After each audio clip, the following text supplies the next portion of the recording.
kilana o Samoto. Prena na mniwi msuti. Na kabisa kandindai. Ambula batagira na kanda tonga na kurunibuli mai viuto Pacific Theological College. Nangauna ka mai viluta gigino Dr. Manaki Avea. Bikile binaka gira na tonga ka ralakumai. So na ko sa tanitale ra pa ulita be kima binangon.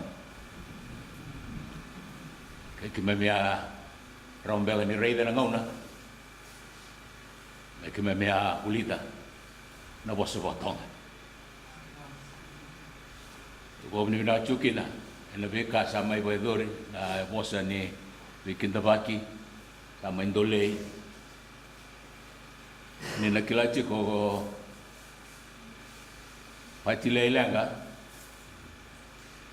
ukoe endua, da wonga boleu, ena kena ya to na bisau, ena ilawalako wagai taltala, mai tonga me lau mai viti, ke wagaki na nei lesu tale.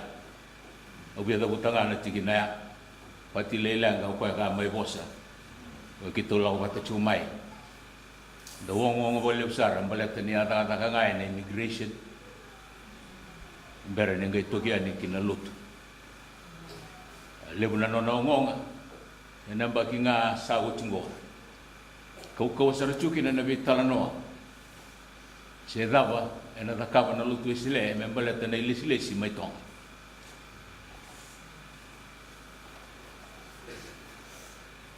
Kira wa lako tiko na buni wala leu. Me kira wa leibi talanoa. Kay Dr. Avea, Dr. Aio, mai tonga. E na buku ni lisi sa kango. Abia barita ka ni kitu asini vitala norau. Mai tonga. Abia barita talanga sari rei tapo sopembe kana kelu na vitala noya. Malata kasabaka endu tani toka na laini. Kasarong chuani. Me aturi. Sama lotu ni kuah, anda balik lotu langi ngo. Awana numa toka na sagai tiga guna lotu. Nambimbi ni kena maroro ina lotu watonga. Anda lo mani lotu esile bici gerutuma. Jadi ngomong na tiga bu. Na tiga bu ni kena ramai mena lotu. Ramai batamai. Kehira na kanda. Karena lau metong mata kisinga. Wala ko na kita na mata sawit itong. Wala ko sa rin na Tupo College. Olere na yata. Oira ke na yata. Karala ko may tonga, merala ko may giviti. The list of missionaries that were there. I always thought that there were just about 20 to 30 missionaries from Tonga because of how our history was written, mostly for the Palangis. And when I saw the list of names, and I was reading through them and the number, almost 50 missionaries came to Fiji. And I was telling our office, I don't know whether we have this record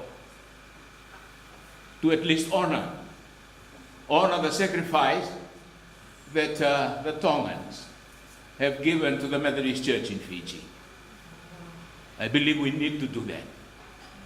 We need to do that. Set up some place where we could always see and remember the hardships that they followed, that they went through. Sabi apa ni pinakachunga. Ay lisi bakalo, maganda tumay soto kinana kabi ni kuwa. Apa ni pinakawale buana kalunggo, luar tao na ngauna, nakilabi na chun na ukang chale, nangauna sa tiwa ni kina, and immigration may be tea. kena do ta kina bika ena loma ne lutu sile yo bi wa bina talanga ni sianga ni ya likina na lingai patile ai lang kana beka to mai mamula mai dia o kwasaranga endong garap na beka ke de membaleta na turmai ki na turwe ni tal ke de mai tonga ando la mai viti to baka ki na ngona sa mai lisukina o bina chu na kalo ki na belinga ku ko eso ra bingara o bio ngadap sa me wareta ka to man na tikinoya berenga itu na nunggu bunau laka na ka bisa ni kuah sangoli wana kalo na masu let us pray. God our Father, we stand before you on the day when we remember the working of your Holy Spirit, the outpouring of your Spirit to the disciples on that upper room in Jerusalem. We pray, Lord, that that outpouring may also take place in our own lives. Here today, it's the Sawana Methodist Church. Bless what we will be sharing, your word that we will be sharing this afternoon. May your Holy Spirit be our guide as we speak to the hearts of people to continue to rely, to continue to lift your name high in their times here on this small planet of yours that you have given us, small place of yours, Bonombalabu, and here at Sawana. May your name be praised always, God our Father. Amen.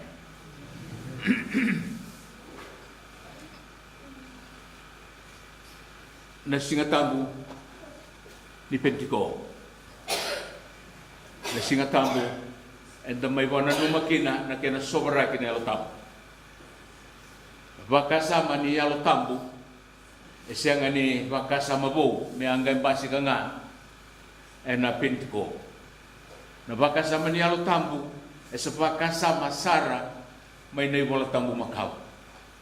Esangay tegabu mbuli ka na kalo enda sarongoda ene wala tambu ni sa dabuti chokina na non rato da bata na klo na tamanda klo na tama na lubena na ela tambu na klo a bosa anona bosa ko ka sama ilia tamata o chinambula de Kristo, the word that became flesh. Nangono wata sa talanga ya e taka chukokina na ela tambu ni klo ka kene chuna and the Spirit of the Lord moves upon the waters. May ne motibo erto sa taka bata chukongamay na kalona tama na kalona lubana na kalona utam. No tor sa chunga na yalotambu and I kavending dai. E paramandar mo na kenital noa. Na non na kalibi ko e parama. Nalala ka ni altam. Dan ngay taratala ni wa maluaya. Nala ko may nabi kadibi medlo bi Moses. Na wasi tinigandua. Na ibola beira na ikina na tigo boli menelekutu. Ni bo sota me uli ka nga balagalek. Sa kay bi Moses ko choba songo na batabeya un levitu sa ngabul may beira ng gasi ni Israel. Oira sa kilara sa angkase veira na tamata tura nga veira a kautira kinavali ni bitawaki meratuba takina keiko kau naraku sombu kau bosa veiko mai kia ia na yalo sa tigo veiko kau nasulia bagaki na giveira ia era na dola tabata na kenra dola bimbi na tamata muka kuokina ni dola tabakata giko awi ave kia ngelo tambu enambulan ni Moses sa kaya kina na kalo au na sulia na ngelo tambu au na bota na yalo sa chiu vei ku Moses Na ya ka chiko ki be kemendo na tala ini kelo. Ko kon to salumuti o na bota. Na ya le ki be ir taleso. Sa ken bale nangangan rile ngani kelo me daka. Na ya lo tambu en na loma ni lotu Yesu Kristo sena none song en be tambango. Ninga ya to mai na singa ni penitiko sa sianga ni korutungan ya apostol era turumi.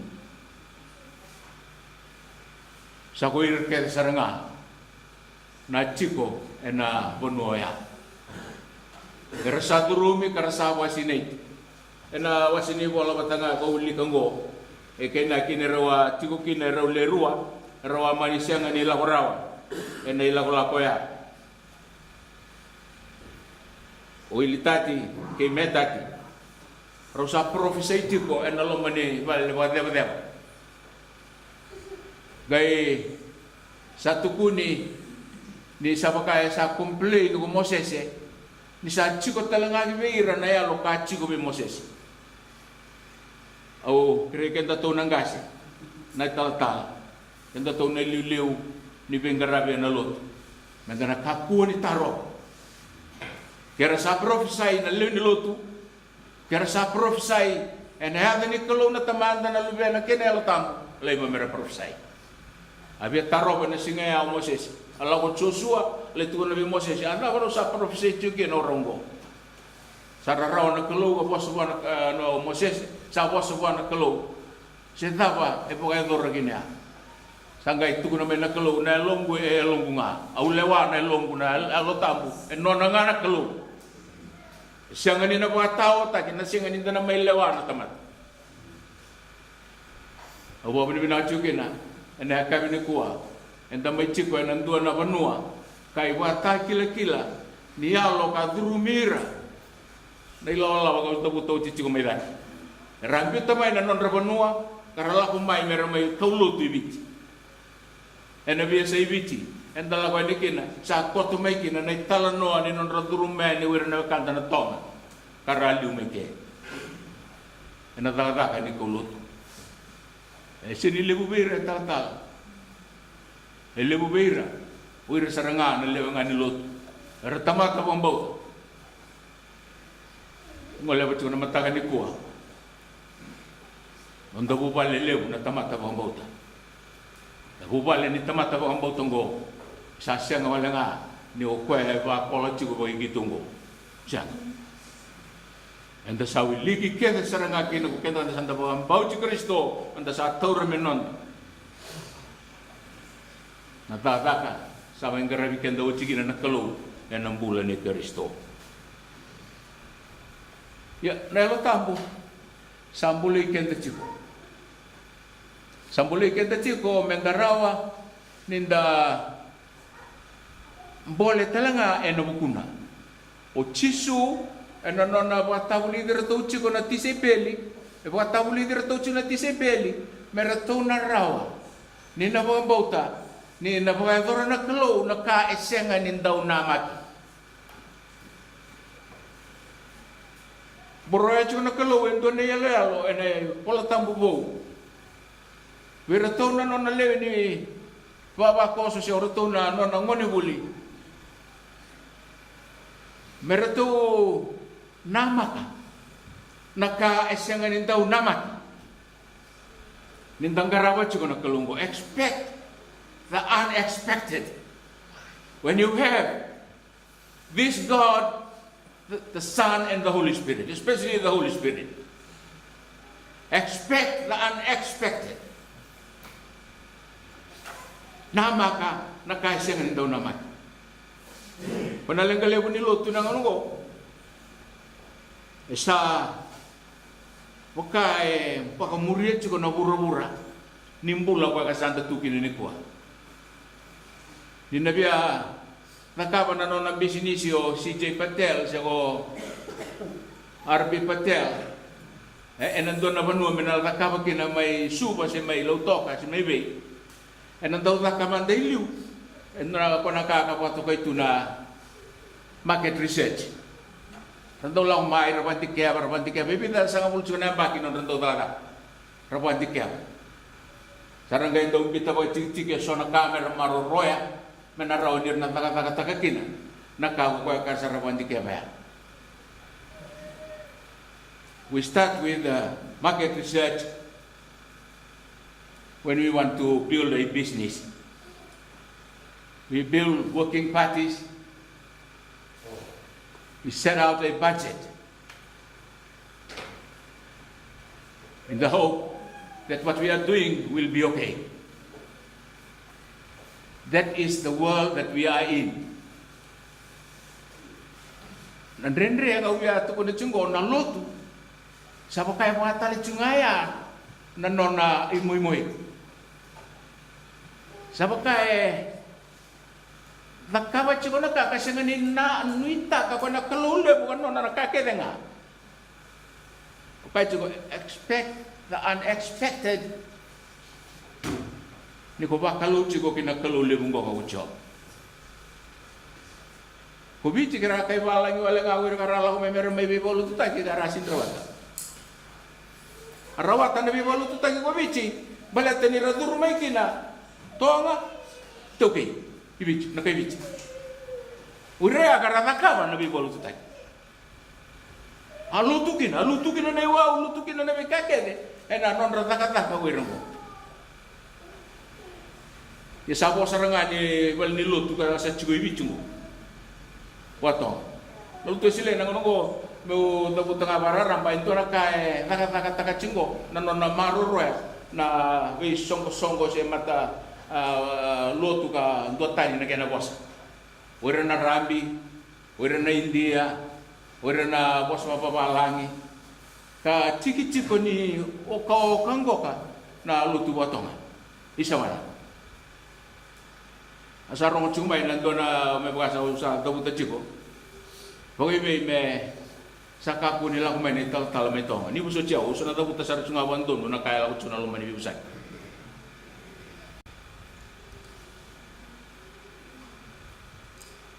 Misanggay na, sandang karabirangan na India kaya na Rambi. Kanta sangwila na bira, karakaw tamay na luto kibichi. Aunita ka, ninasyangan nindo na ngauna. E na po tulewakin na kawaya, na luto sila. E na bingaw na sano kiliunggo. Nina maroy chiko. Na bika, na santa may bakilamat na singanikuwa. Tuwa pa tauli di chiko na tisipeli. Ni Chisu merato nama kana kaising daw namat. Tulu namat 3 years. Took them 3 years. It took Jesus 3 years to teach them to expect the unexpected. Whenever he performed a miracle, he brought them and he showed them. When they cannot do it, when they came down from the mountain and there was someone who was needing help and they were not able to help that poor child, Jesus showed them why? Because you have little faith. That's why you cannot perform what is expected. When you are with me, expect the unexpected. For 3 years, he continued to do miracles. He continued to heal people. He continued to do other greater events in order to teach the disciples that this is the way. When you are with God, expect the unexpected. Sa kirikin da talichunga, anak kami ni kuwa, anda huli da nakawaya, yan nakaya lasa kina, nangaw na sa may lako kinago chisu, korato na apostolongo, huira karasara durumi karasara, tawri na, huira sarang korasa aposa kasama na. So ni kay Pita, norong kailangan na nabali sormay lang. Santa pechuki na indua sa sangapulo na nonay bakini tabi mati. O Paula. E nabali ni alibesu kina nabali bibesu may Filipay. No nabambulay ndo na tamat. Nangongo sa sangat talitsi ko na loto. May kautalis na lamay na bibambulay. Healings. Tutubulay chungo kami na bultal-tal. Ito ang nangunaw walang anggoy na waidori. Ito na healing. May na wirto na rutuma, na may kanta to na rutuma. E na wambauta ni kalungo. Ninda wambauta na kalungo. Namaka. Na kai senga nindau namati. Kai senga nindau yado. Waroro ni naya. Baleta sa chiko na kalungo. Ya kai ko ko geberto. Pana sala mo ndoro watikina. Ko sandare reda ka chiko mai nalo mani maga sa awchingo. Doawa. Jerusalem. Do masu chiko. Menaya mai na sobra kini ala tambungo menumdo. Singa ni kuwa enta wana numa chukina. Sobra kini ala tam. Menanonta. Sa sule mai na kalo na longo menonta. E me liu na nonta uli na casa va tabuli di kenda o chikina na kalo. Na maga chiko na kai singendo namat. Oe parama na kene talano me baga unikila. Ai talano ambala. Nino na tolea melaku kini tona bunua sianga sar tungani kila sa kosanga mena kelo e perama lako. He never knew anybody there. Sianga nilang kata sianga ni kila tu na lay bula sianga lay mati sana ngonya sianga nendre. And yet when he heard the words, he stood up and went. E parama lako. Kadi kenda chuko na kalo menda salawai.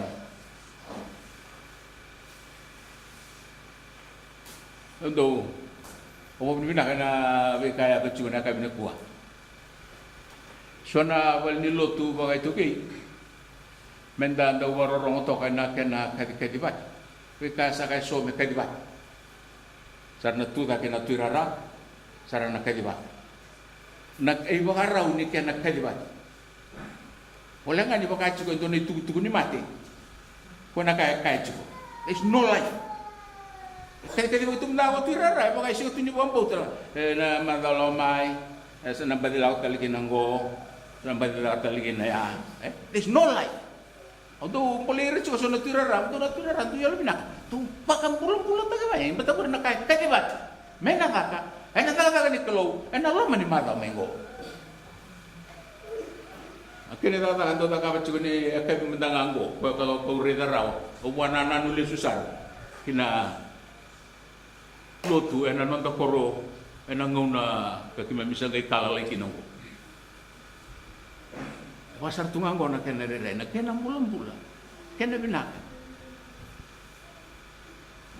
Kadi binisuli. Kena sere, kena bikaket. Ono sa apa kaya libu tayo na buku, sa libu na kaya sa pasi kamay. O kerecho nga, libu so tiyaw tirara, o ya pa pibinawa ka muni. Ni ba kerecho nga no muni bulang-bulang chu. No muni bulang-bulang, no bulang-bulang ito ginagawa. Nama ka siguro na kaya sindaw nama. O mayroon mo tayo ni sa soer sakit di bilis tali may nanon tutuloy ni babakos. Ano na? Ano na nakaya saya kaya? Na mga chiko nakaya sindom na takata ni kalaw na yaw tamu kan dapat na numachuni kuwa. Singanin doy reda, singanin doy kila. Sana takata nga. Irabia taro ba manda nga wiran ni tawtala. Moses Joshua, merobia taro ba? Lasyan. Ito no nailong ko nga. O nasulia nga bi ko yung awin na kata. It's God's spirit, it's not our spirit. We're not the owners. Sireka natatakan ni kelo. Natatakan ni menanuma. Menanumikin na kaya ba ang bulang-bulat tagi na luto. Nanda maso. Nalibun nga nanda maso chiko menda kerea na bi bong bulay. Da menda kere sonaka. Sa temengan ng usundang alaw mo chugwe. Sa makanda siya nga ni klasar chug ni naraw ni naman na nakau kay chungo. O na chug na kaya nawilito man na malakay. Imbera na sul. Kanila ra ka man dagi na so na bibol tungo kito may na soba na sese. O kito sa daw lako na sul sa langamay na nung bumbula may satu. Biasa pakai sa kanibisi ngamay. kanibis ngatam apa kaya anda satu dia ketungahan nang ilang tunga sa siya nga ni buka nung tatara nung tatang meron niya wala tiken meron ni tasuli boleh buki buana kelu santo tunga ni buara unga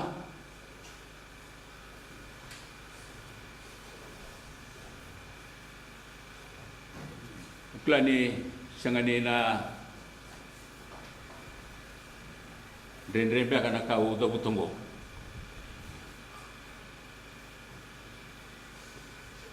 Anon dah masuk anda sengai anda nama kami sungguh. Ya anda nak. Siapa anda sama sungai, santal lewat sungai ni nak saya misalnya kau ni lewat men. Bukan tersin nama kan cukup. Menentuan singa. Anda lihat sungai ni sah ni masunggo. Anda sama marurui. Mebukia anon tabal ni lotu. Anda ngau na. Ena tau me gina na uda sena ngau na baka mendasara sota bagina nandrendre e baka anda sasya nga chiko nindang gai wararabi kibuana kelongo o kwena kelukan nona na kakenenga au senga ni kai chiko me ka kuona wa durilap ena tutun me na chiko na ngoni sala iya nanon da saba ka anda yalo lilita kai sona ka mendasana nama ki chiko nga kaya baka kitong siya nga ni nakabarawan doon nakakitong go na siya nga ni raw niya ito nakakitong na numatsyo o biya kahit siya naluto ni Kalug naluto ni Jisu siya nga ni ko kaya nakalaw levo o kaya no na nabi kakete nga anay chobo burbura kakete nga sa sinikin ang pinakan ni nonda masu na pinakan ni nonda radakan and wata kilang and anon delawlak. We have to depend on Him, upon whom all other things depend. We have to depend on Him, upon whom every other thing depends. Nambulan ni buru-buru ko eno nga nakiting-kiting nilingan ni Kalug. At apa minta kayo ano yun italichukin na pengkakaw.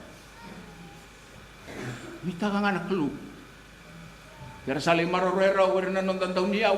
Ang bank account, may salagi liw. Wala na. Mita ka siya na Kalug. Ang narawan niya na weekend.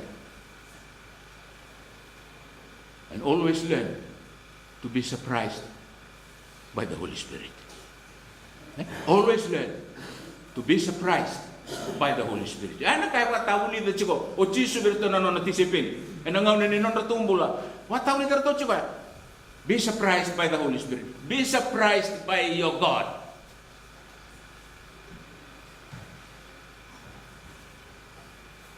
Pero may bibula kahit chiko na talangasi. E na italano ninduan na ngonelewa. Ngon marama ni Amerika, ni Sri Lanka, o Nita Edwards. Kabuli bunuay may pertanya, ang gay sali tu may pertanya ngo ngay lutu, ngay mabwa. Ang gay ko tumay uwa na film todo ko ni na mabwa sa chiko nandun na bunuwa sana siyang niraw ni nabugigil. Yan nakulunga sa no ninunui, nakulunga ya sa ngay bugigkwaya. Ano ba tal mambalaw usawa lega-lega ta mandangay pero siya makina nangono sa tal-tal gini bal nembula akila niya ito ko ni sarwale ba ni rombula mandanga waya lo biro nagiruri na de ni buang bauta buat ya sa rawi kaya tamat yana kelu siya ngani tap sa kelu siya ngani ko iti-iti busa kelu tal nga siya tal ngani buat tau cuci ano na kaukawa, ano nandina, sana ko'y kukweto nga. Nisano kang, please remember that all things work together for the good of those who love the Lord, our God. Everything will work together. Ano ko sa Nepal? For those who love the Lord. O chochine tikina uya barita kana ena ka bisa kan dai pona tikina bina ka barita chungo skill Ne vola ni skele vola itiko. E nanga una samai ra via lesu tali tume kina kokona later chapters of his time. Nanga una sar lesu tali tume kina wira mai Papiloni. Mersali sumai ki non rabanua. Sanggai reda chico skele ndona ribut. Reda chico ndona ribut ni lako chico mai nawai, mai nei tutu ni bunau. Tasoba chico mai kina nawai. Bukan chico mesa dona nawai ni bibo mulai sa tasoba chico mai kia. Sanggai reda chico kana ndona ribut ni sa tos mai nawai ngo mesa lako sarmai mesa mai bukai ndona udiwai.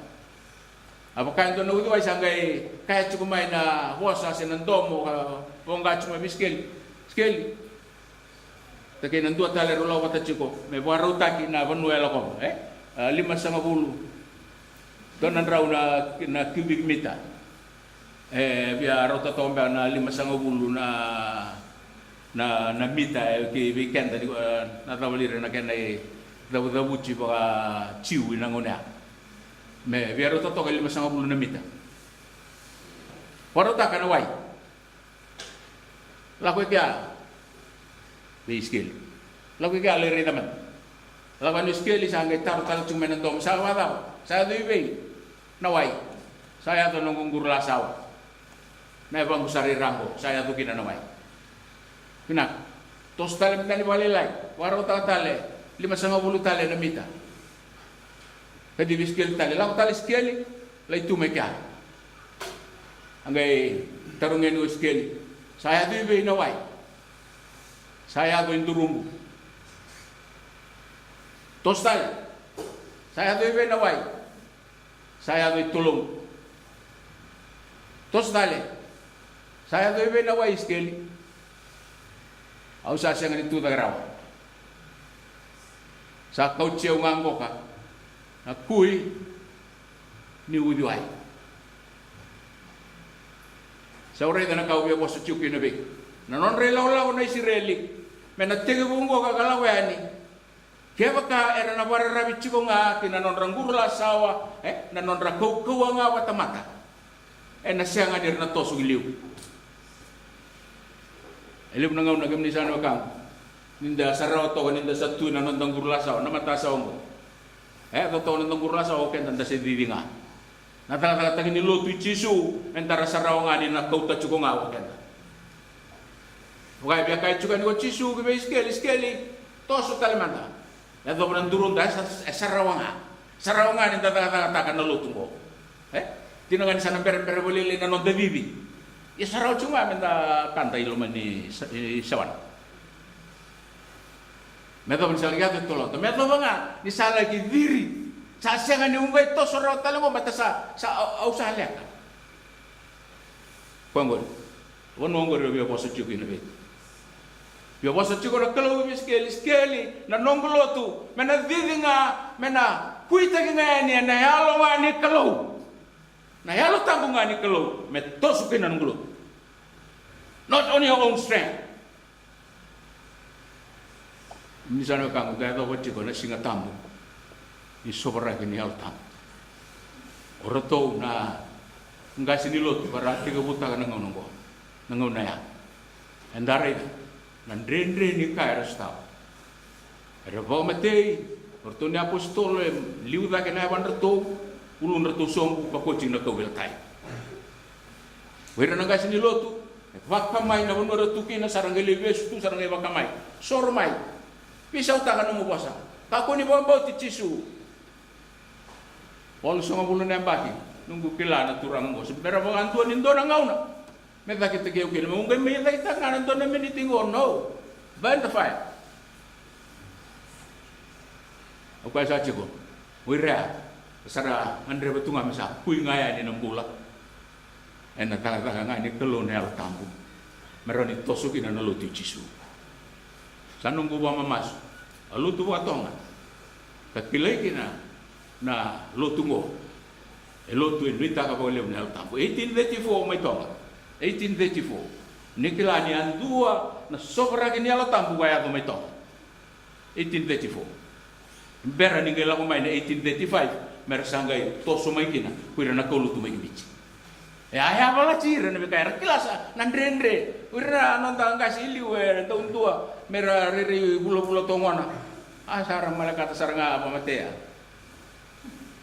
Orang ni dapat pegang kaya nak kau ini. Ya wirna bertanda, no, they don't fear anything.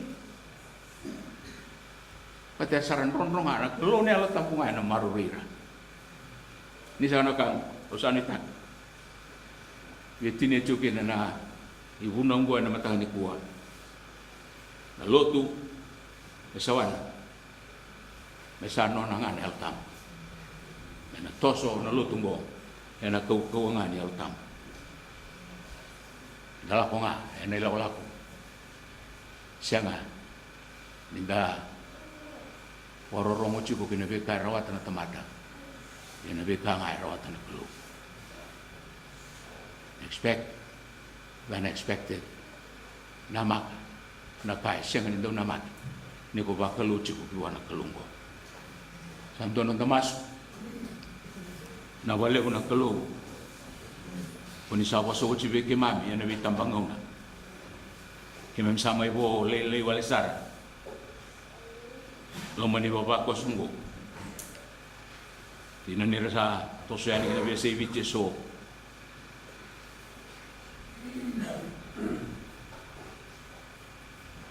Ira ramai, usuatan na rendre kebe. Kena tiga buta kena lutu ibiche. Maroroy na kalong na, bapa ko sulutong ko sawan.